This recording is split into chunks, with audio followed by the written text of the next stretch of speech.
Alright guys, so if you're watching this video, then you probably just watched the trout video about the Belchertown Fish Hatchery. So now I just wanted to show you what all my tanks have been going up to. And I have what, 7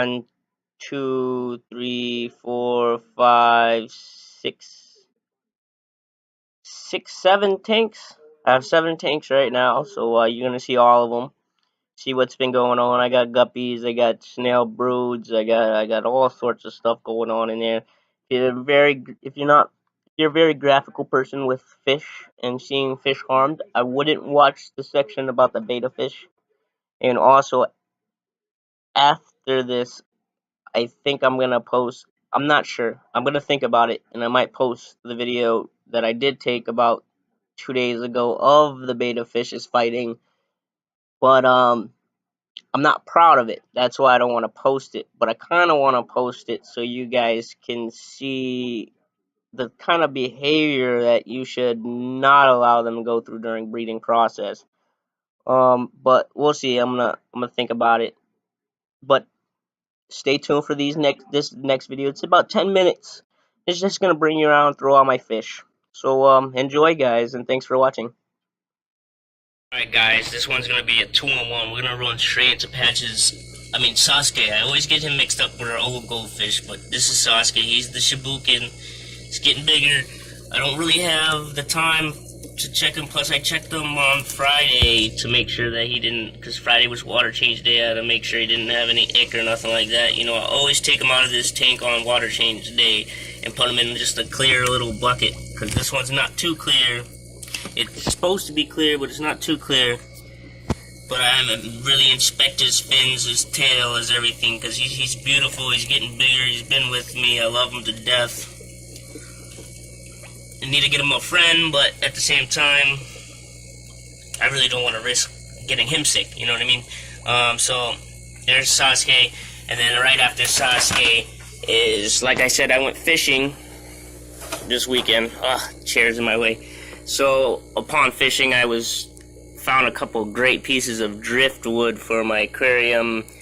I boiled them for about 4 hours to make sure all the tannins are out. I don't know if you can tell how clear my water is. It's not too clear, because I just did a water change. It should be way clearer.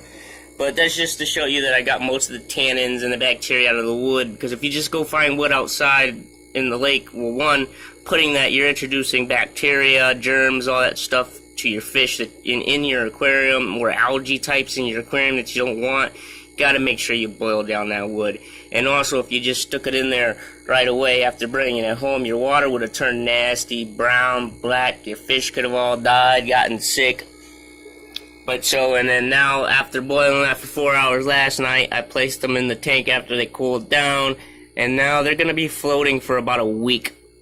And then after a week, it should sink, and then once it sinks, I'll have it. I already know where it's going to go. It's coming over here to go on top of that, and I really need that piece of driftwood for my African dwarf frogs. If you notice, the male betta is not in here right now. I'll explain more about that later. So let me put you guys on pause and migrate to the next tank. Before I go and show the next tank, this was that DIY cricket breeder box that I made. It's a mess right now. I still gotta clean it up, but there's actually a plant growing inside of my little thing of soil over there. But I definitely have to re-clean this one again. I bought 100 crickets. They all got consumed. I think my Reptar's consuming the crickets a lot faster than... Oh, no, actually, there are little baby crickets inside of here. You can't see them because of the bottom so dirty, but they are crawling around in there. So I gotta throw some food and some water and stuff in here.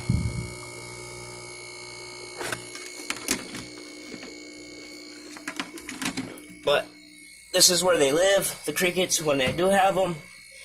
Every week I take that soil out that I'm watering and wetting every single day. I'm taking that soil out and putting them in here, and this is where the babies, so the parents don't eat the babies, but there's no parents in here, so I'm about to just, after cleaning this, throw all the babies right back into here. So, now this is the next tank.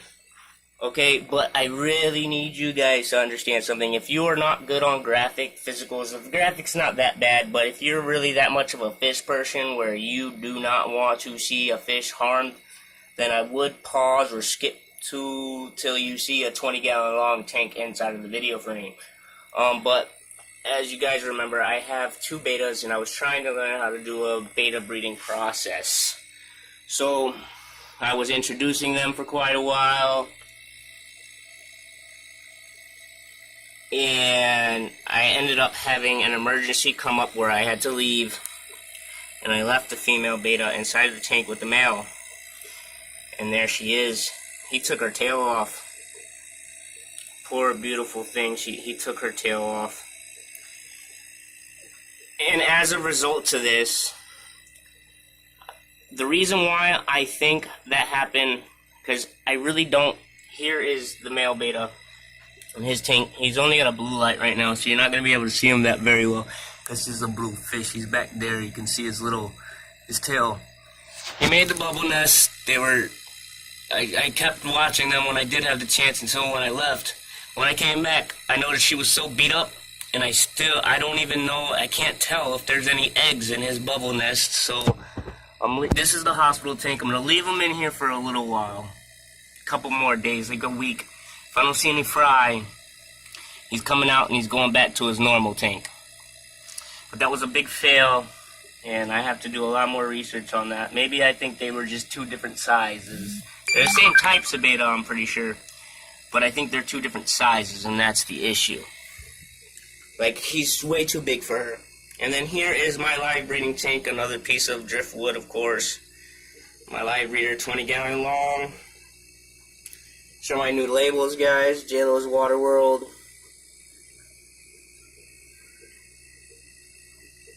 And this is just straight live breeders. Right now, there should be, if I'm not mistaken, there is 4 female guppies, 2 male guppies, 1 female platy, and 1 male platy right there. All of the females in these tanks are pregnant. Nobody is ready to drop anytime soon, though, yet, so there's no reason to scurry and start moving around tanks. Also, while I was fishing, I found this plant.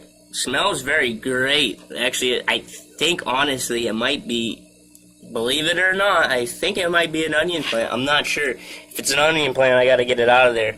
But it was in the Connecticut River, and I seen it, and so I took it home. I cleaned it very well. I soaked it in some of that, you know, the stuff that you make your tap water safe. I soaked it in some of that, and then now it's in here. It seems to be doing good, so we'll see. I actually have to test the pH level and everything to make sure it's okay. Make sure that plant's not doing anything obstructive. Hey, Reptar. What you doing, buddy? Here's Reptar. He's sleeping right now. He's kind of angry. I gotta go cook him some eggs because I ran out of crickets today. I'm gonna cook him some eggs. Make him feel better. And here's the 30-gallon tall. Once again, like I said, this is how many snails I've been having. You've seen them all in the 20-gallon. I still have a bunch in this tank here everywhere. This is our 30-gallon tall. That is a zebra Daniel. Golden gourami. Those are 2, something, they're tetras. I just don't remember the name of what type of tetra they are.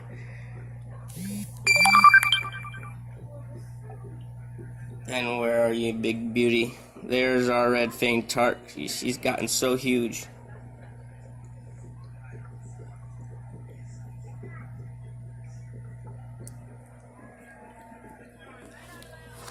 And the pleco is back there. Albino bristlenose pleco, which he'll hide most of the day. And then let's see if we can get, and there's the mama snail back there.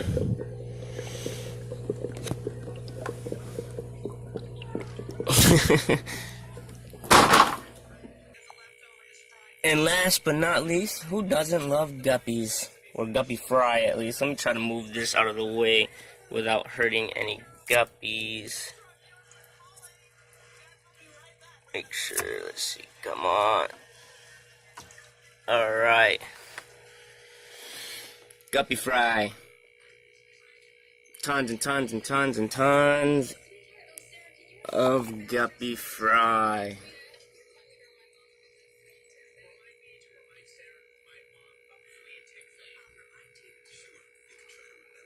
These guys are about a month and a half old. Still can't tell who's male or who's female.